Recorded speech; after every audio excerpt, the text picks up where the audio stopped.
Alhamdulillah, syukurillah, masih diberikan oleh Allah kesempatan untuk kita terus belajar. Bisa habis umur kita, belum tentu habis belajar. Bahkan semakin banyak belajar, semakin tahu diri bodoh. Dan belajar itu menjadi fardu ainin, faridah setiap muslim dan muslimah. Apalagi mempelajari bagaimana kita bisa dan mampu mendekatkan diri kita kepada Allah Subhanahu wa taala. Dan kedekatan kita sama Allah harus tahu ilmunya dan cara supaya kita tidak salah langkah. Dan alhamdulillah, Islam merupakan agama yang sempurna, yang sudah jelas segala arahannya untuk kehidupan kita.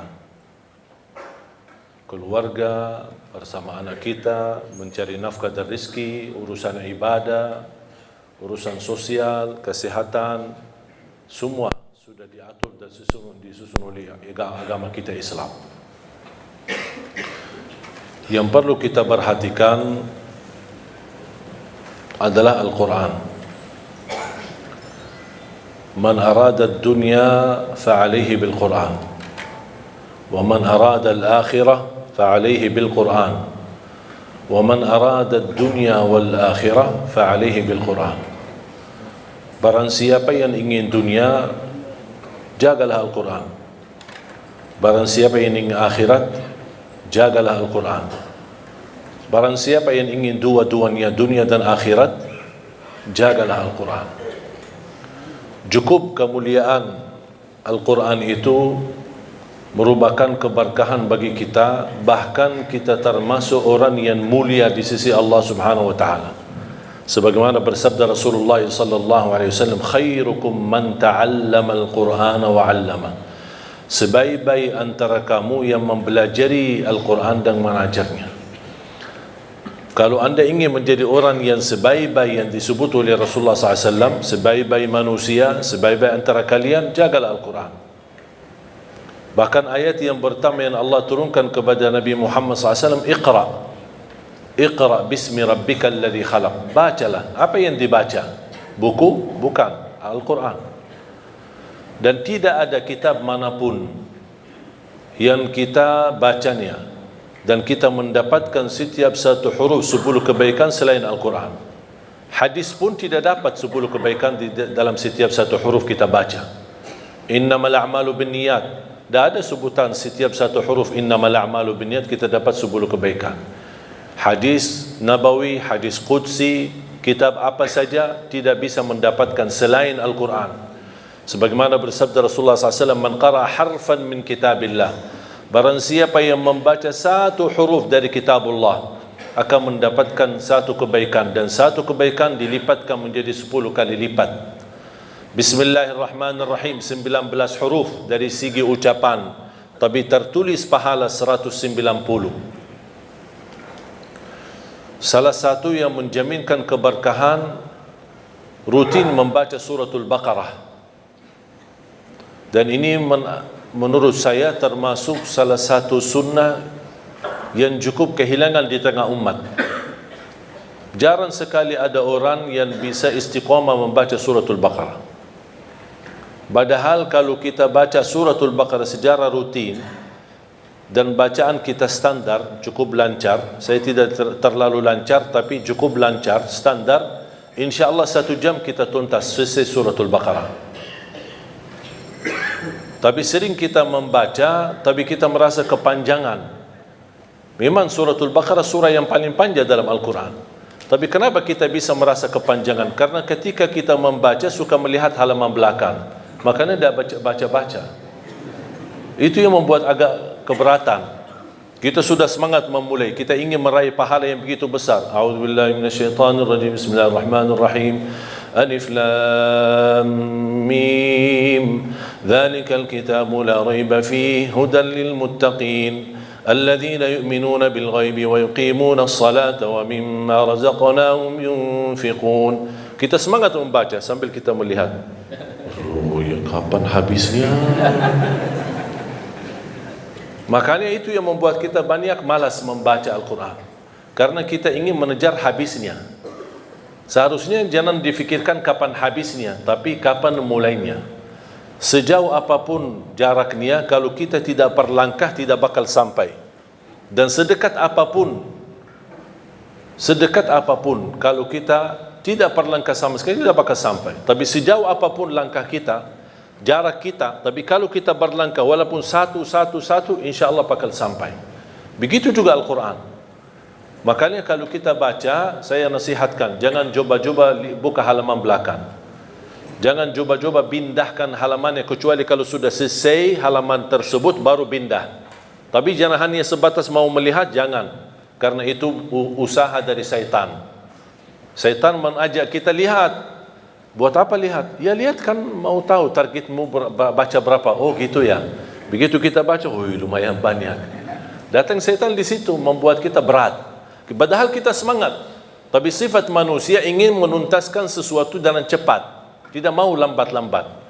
Apalagi kita orang Indonesia paling suka mudah, enak, mudah diamalkan, mudah dihafal, dan cepat diamalkan, dan insya Allah masuk surga. Itu prinsip orang Indonesia. Dan saya sudah hafal prinsip orang Indonesia. Makanya saya bikin buku 20 amalan ringan tapi pahalanya sangat menakjubkan.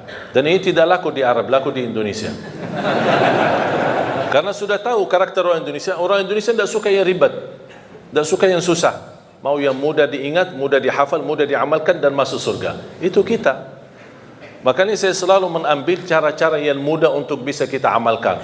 Di antaranya rutin kita membaca suratul Baqarah. Kalau tidak bisa diselesaikan dalam satu hari, tidak apa-apa, boleh diteruskan berkelanjutan.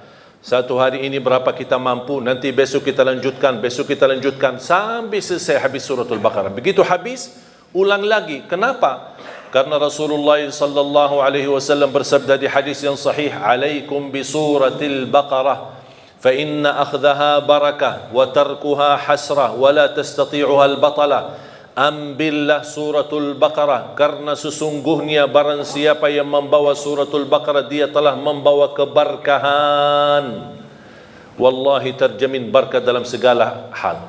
Ibadah berkah, rizki berkah, rumah tangga kita berkah, kemanapun kita pergi membawa keberkahan karena dahsyatnya suratul Baqarah. Barang siapa yang meninggalkan suratul Baqarah, kata Rasulullah, bakal nyesal.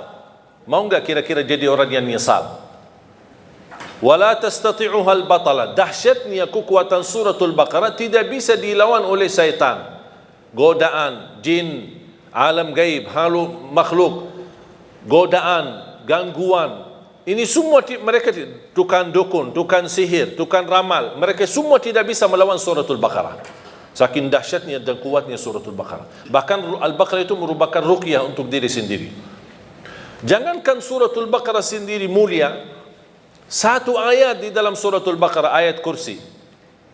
Satu ayat. Sebagaimana bersabda Rasulullah SAW, "Man qara'a ayat al-kursi dubura kulli salatin laysa bainahu wa bainal jannati illa an yamut." Barang siapa yang membaca ayat kursi setiap habis salat fardu, dijamin masuk surga. Tidak ada sesuatu yang menghalanginya kecuali menunggu mati. Coba bayangkan, cuma satu ayat jaminan masuk surga. Kalau satu ayat kursi jaminan masuk surga, kira-kira gimana suratul Baqarah? Gimana lagi 30 juz Al-Quran? Makanya saya sering mengingatkan jamaah, apapun kesibukanmu, buru-buru, ada meeting, ada janji, tidak bisa bertahan lama di musalla atau di masjid, paling tidak habis istighfar, Allahumma antas salam wa minkas salam, sampai selesai, baca langsung ayat kursi. Baca langsung ayat kursi. Habis itu silahkan bobar, bebas. Terus zikir-zikir habis salat gimana? Tak apa-apa, sambil jalan. Subhanallah, subhanallah, subhanallah. Naik motor, jalan kaki, naik mobil, sambil jalan. Alhamdulillah, alhamdulillah, alhamdulillah, Allahu Akbar, Allahu. Tapi jangan sampai tertinggal ayat kursi habis salat. Jaminan masuk surga. Masa tak mau masuk surga cuman karena baca ayat kursi? Man qara ayat al-kursi dubura kulli salatin. Barang siapa yang membaca ayat kursi setiap habis salat, dijamin masuk surga. Tidak ada sesuatu yang mampu menghalanginya kecuali menunggu mati. Man qara ayat al-kursi 'inda an-naum kana lahu min Allahi hafidh wa la yaqrabahu syaitan. Barang siapa yang membaca ayat al-kursi ketika mau tidur, akan dia termasuk dalam dijaga oleh Allah. dalam lindungan Allah dan tidak akan didekati oleh syaitan. Jangan digoda, tidak didekati oleh syaitan. Ini berkatnya surat ayat-ayat kursi. Jamaah sekalian dimuliakan Allah Subhanahu wa taala. Banyak keberkahan dalam Al-Quran. Banyak anugerah, banyak kenikmatan. Salah satu amalan sederhana, tapi Rasulullah SAW tidak pernah tinggalkan. Sampai di saat sakratul maut, Rasulullah SAW masih mengamalkan. Walaupun secara fisik, karena menghadapi sakratul maut, Rasul tidak mampu mengangkat tangannya, dibantu oleh Siti Aisyah radhiyallahu anha mengangkat tangan Rasulullah SAW. Baca 3 qul di saat mau tidur. Dalam kondisi duduk, menghadapi kiblat, tidak menghadapi kiblat, dan kita baca. Mulai caranya seperti Rasulullah SAW, mengangkat tangannya seperti mau berdoa, tapi rapat tangan, kemudian dekati dengan mulut. Seperti ini. Dibacakan dalamnya 3 qul. Qul huwallahu ahad, al-falaq, an-nas. Selesai, tiup 3 kali. Tiup ya, bukan meludak ya. Tiup 3 kali. Baru usap badan. Dari kepala sampai ujung kaki. Dari depan dan belakang. Kalau belakang sesuai kemampuan. Jangan maksa-maksa. Ya sesuai kemampuan. Kemudian habis selesai, diulang lagi. Seperti ini. Baca qul huwallahu ahad, al-falaq, an-nas. Kemudian tiup 3 kali. Kemudian usap badan dari kepala sampai ujung kaki, sampai 3 kali seperti ini. Qul huwallahu ahad, al-falaq, an-nas, kemudian tiup 3 kali, kemudian usap badan. Ini amalan tidak pernah Rasul tinggalkan. Sampai di sakratul maut, sudah menghadapi kematian, datangnya malaikatul maut, Rasul sudah secara fisik tidak mampu angkat tangan, saking begitu berat sakratul maut.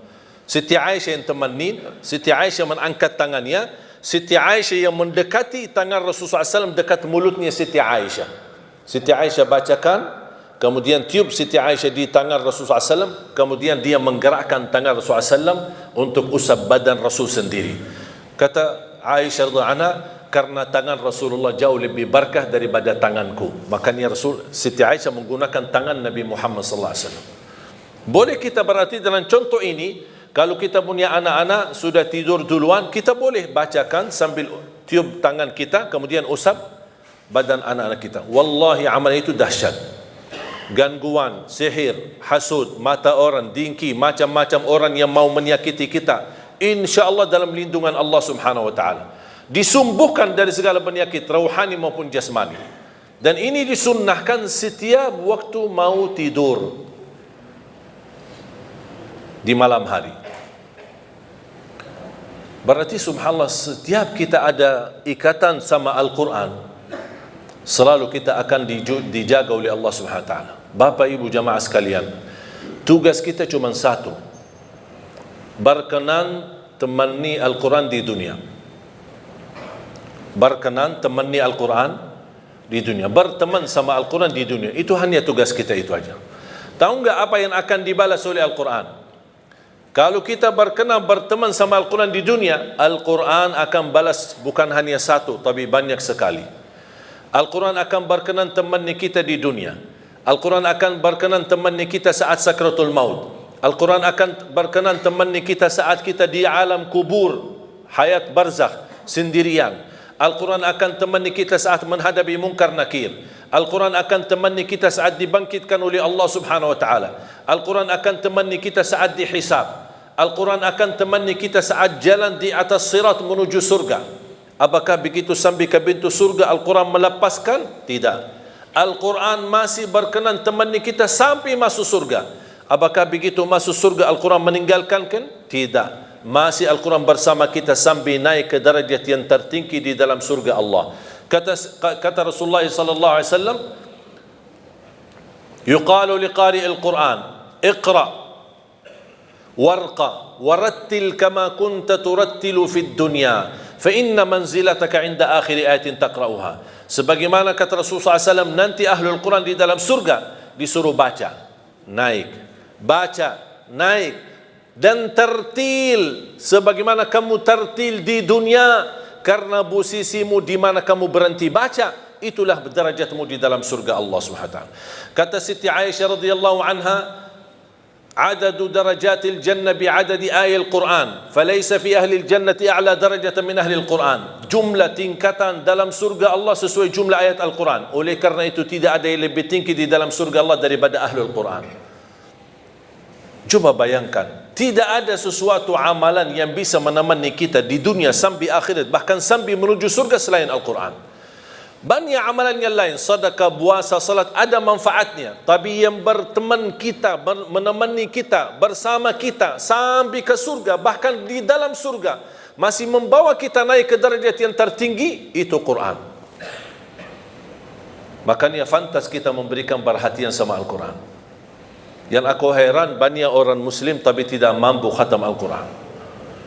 Bertahun-tahun berlalu tapi tidak khatam Al-Quran sama sekali. Saya kaget ketika saya diundang di salah satu acara syukuran. Kenapa acara syukuran? Karena ada seorang anak yang sudah khatam Al-Quran.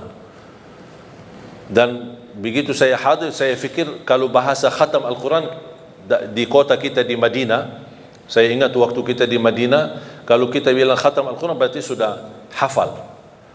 Jadi saya diundang acara syukuran, katanya ini anak saya khatam Quran, subhanallah, masya Allah. Begitu saya mau tes, kayaknya Ustaz salah faham. Ini kenapa? Oh, kami biasa ada budaya kalau kita khatam satu kali seumur hidup bikin acara syukuran. Oh, seumur hidup bikin acara syukuran, masya Allah. Bukan masya Allah, na'udzubillah. Ku berarti diajarkan, ditanamkan kepada anak kita cukup seumur hidup satu kali khatam Al-Quran.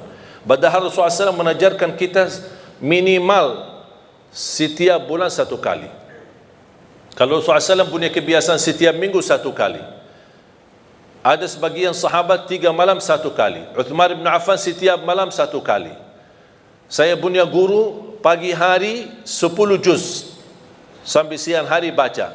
10 juz yang sudah dibaca di pagi hari dia dipakai di dalam salat tahajudnya malam hari. Besoknya 10 juz yang kedua dibaca di pagi dan siang hari. Malamnya dipakai untuk salat tahajudnya. Hari ketiganya 10 juz yang terakhir juga di malam hari digunakan untuk salat tahajudnya. Berarti dia dalam 3 hari khatam 2 kali. Dalam baca siang hari dan juga salat tahajud malam hari. Pertanyaan saya, Bapak Ibu sudah berapa kali khatam Quran? Ada seorang ulama ketika menghadapi sakratul maut, istrinya menangis. Kata suaminya, jangan sedih, aku sudah berhasil mengkhatam Al-Quran di rumahku sendiri 5.000 kali. Imam Syafi'i setiap Ramadan khatam 2 kali dalam setiap hari, 60 kali dalam satu Ramadan.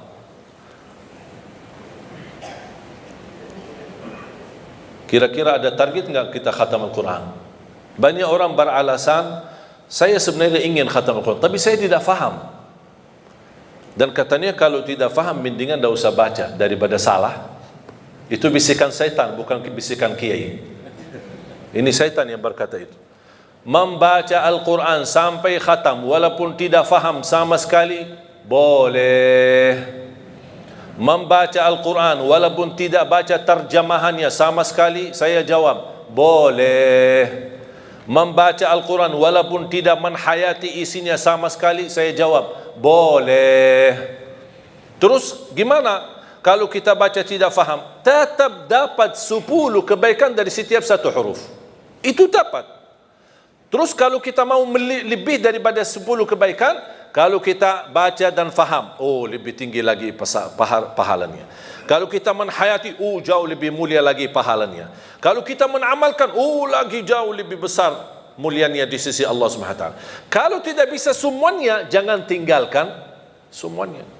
Oh ternyata aku orang awam cuman bisa baca, alhamdulillah, tidak rugi, dapat setiap satu huruf 10 kebaikan.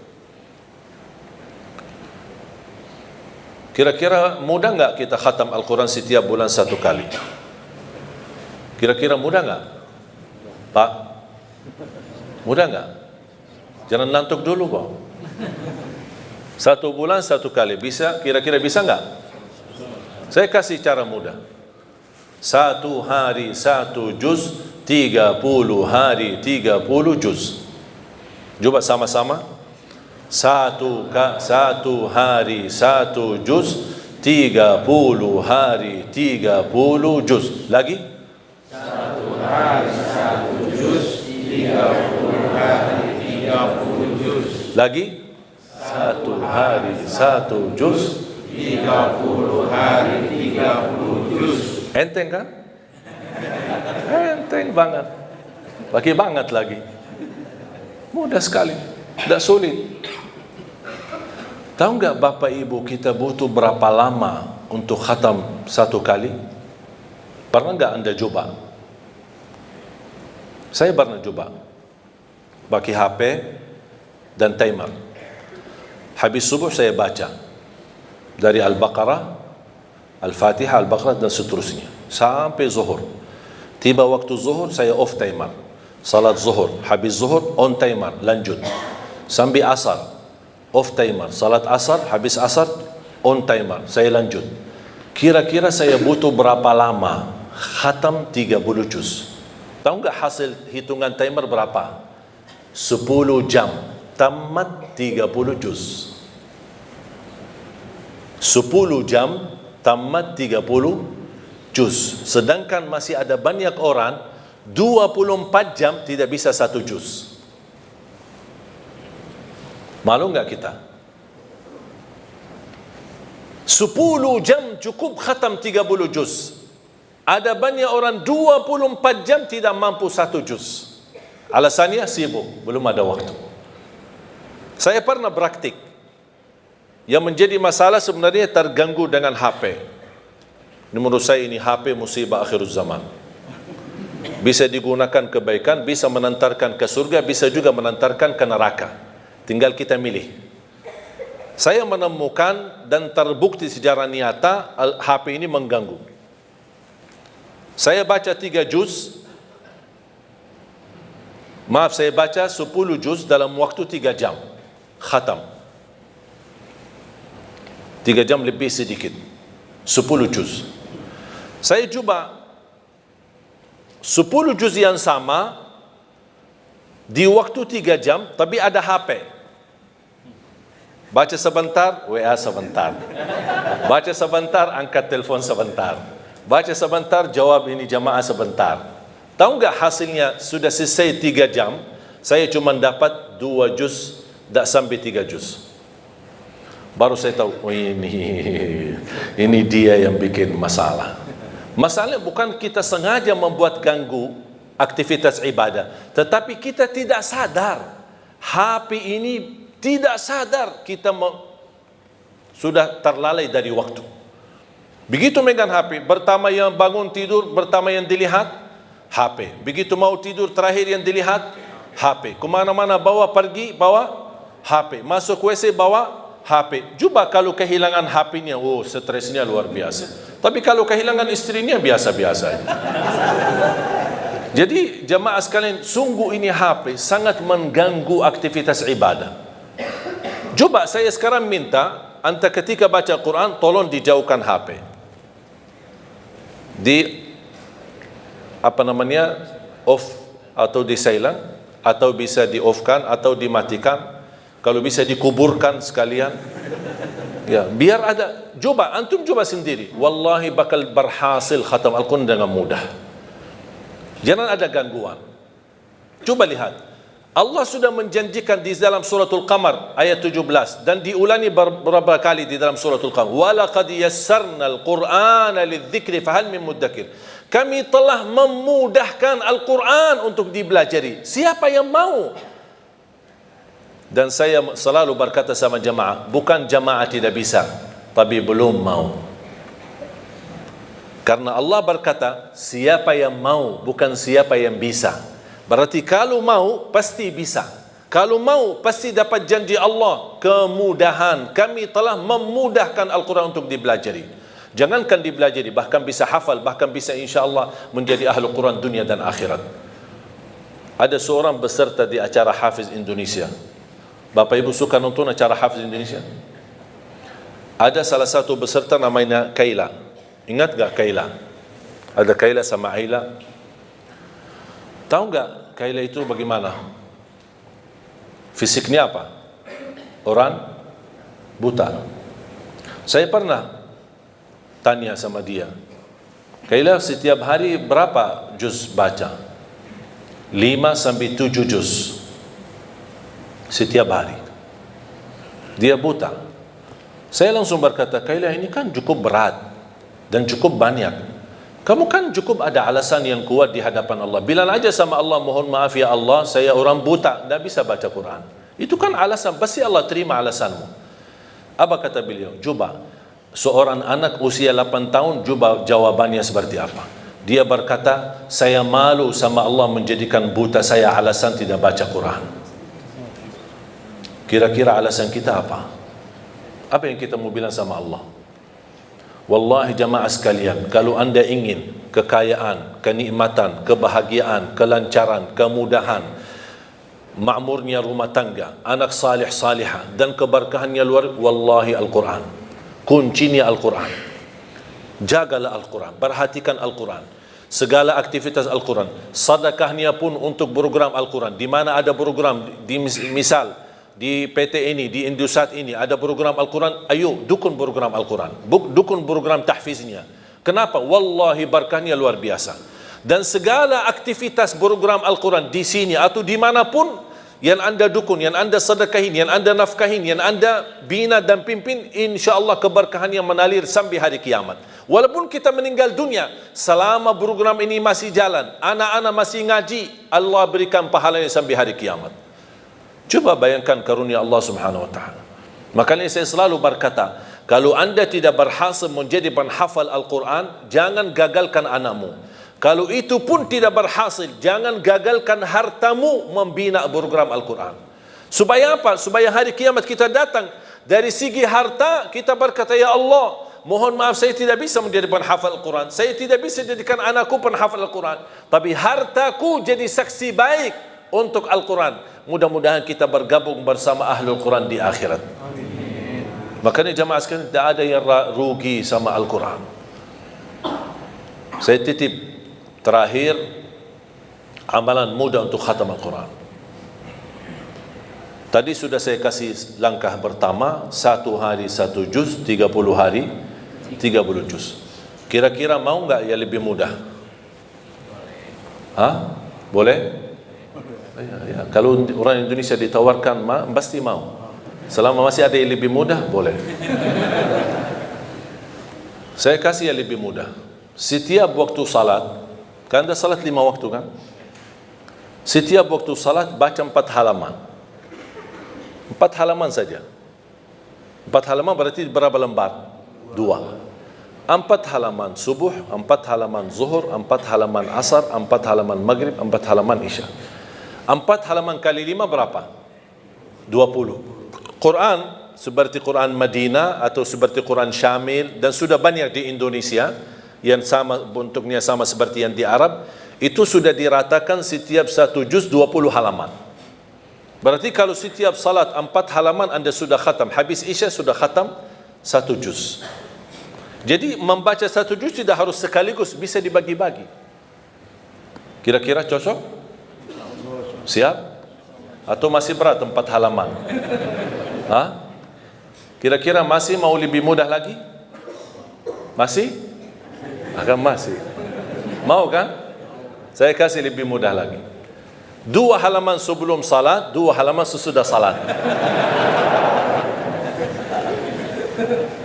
Cocok? Kenapa 2 halaman datang? Biasa saya tahu orang Indonesia, apalagi kalau hari kerja kan suka datang lebih awal, ada yang suka. Udah, daripada nongkrong di luar tidak jelas apa, ambil air wudu, datang tahiyatul masjid, duduk. Sebelum sambil menunggu azan, 10 menit 15 menit sudah selesai 2 halaman. Begitu habis salat, sebelum bubar 2 halaman. Asal jangan bawa HP. Kalau sudah mulai megang HP, oh itu sudah terganggu. Akhirnya tidak, melur waktunya, tidak bisa istiqamah. Cocok? Siap? Saya tidak akan tanya bisa, karena saya yakin bisa. Yang saya tanya, mau atau tidak? Kalau mau, pasti bisa. Mau lebih mudah lagi?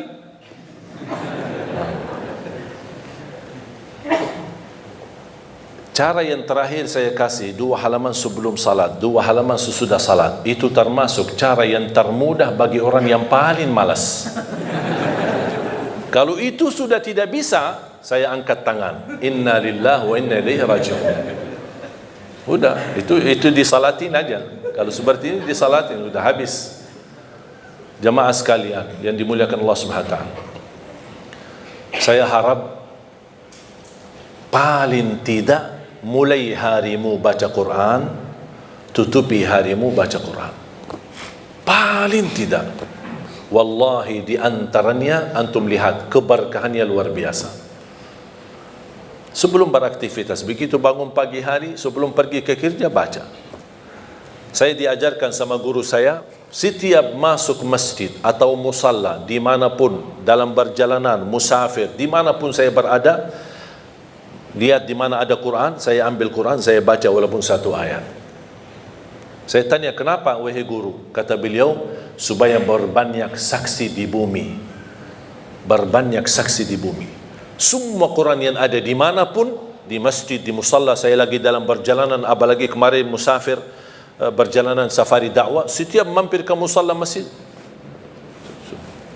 ambil berapa Quran, depan, belakang, terus masjid musalla yang lain. Kenapa? Untuk berbanyak saksi, walaupun 1 ayat. Dan lihat bagaimana semakin baik hubungan kita sama Al-Quran, semakin banyak kemudahan yang Allah berikan. Terutama suratul Baqarah. Bahkan kalau bisa rutinkan bacaan suratul Baqarah dalam rumahmu. Karena Rasulullah SAW menjaminkan rumah yang dibacakan dalamnya suratul Baqarah tidak akan didekati oleh syaitan. Bahkan syaitan bakal kabur, lari dari rumah yang ada, yang dibacakan suratul Baqarah. Al-baitul ladzi tuqra'u fihi suratul Baqarah yafirru syaitanu minh atau yanfiru syaitanu minh. Rumah yang di dalamnya dibacakan suratul Baqarah, syaitan bakal kabur. Apapun masalah dalam rumah tangga, yakini karena banyak syaitan. Bagaimana bisa mengganti syaitan dihadiri oleh malaikat, syaitan diusir dan malaikat yang hadir? Baca suratul Baqarah dalam rumah kita. Itu dirutinkan. Dan suratul Baqarah sendiri akan menjadi naungan nanti di hari kiamat. Suratul Baqarah menjadi naungan. Allah jadikan awan di hari kiamat untuk melindungi semua orang-orang yang mencintai suratul Baqarah di dunia. Sungguh Al-Baqarah luar biasa.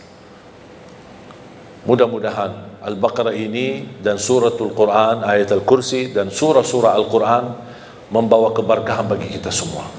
Mudah-mudahan saya doakan semoga jemaah semua yang hadir menjadi ahlul Quran, penhafal Al-Quran, berakhlak-akhlakul Quran, para pencinta Al-Quran, dan bersama keluarga menjadi keluarga dan keturunan penhafal Al-Quran. Yang besok anak-anak kita yang menghadiahkan mahkota untuk orang tuanya, yang bisa mengangkat dan membawa syafaat untuk kita semua Al-Quran. Amin ya Rabbal Alamin. Semoga bisa berikan bermanfaat. Semoga semua yang hadir bisa semangat istiqamah membaca Al-Quran, dirutinkan walaupun sedikit demi sedikit, tetapi istiqamah jauh lebih banyak daripada terputus. Mudah-mudahan kita mampu istiqamah walaupun minimal. Mulai harimu baca Quran, tutupi harimu dengan membaca Al-Quran. Barang siapa yang ingin bicara sama Allah, jagalah salat. Barang siapa yang ingin mendengar Allah berbicara, jagalah Al-Quran. Semoga bermanfaat. Kurang lebihnya mohon maaf. Wabillahi taufiq wal hidayah. Wa sallallahu ala sayyidina wa nabiyina Muhammad wa ala alihi wa sahbihi wa baraka wa sallam. Walhamdulillahi rabbil alamin.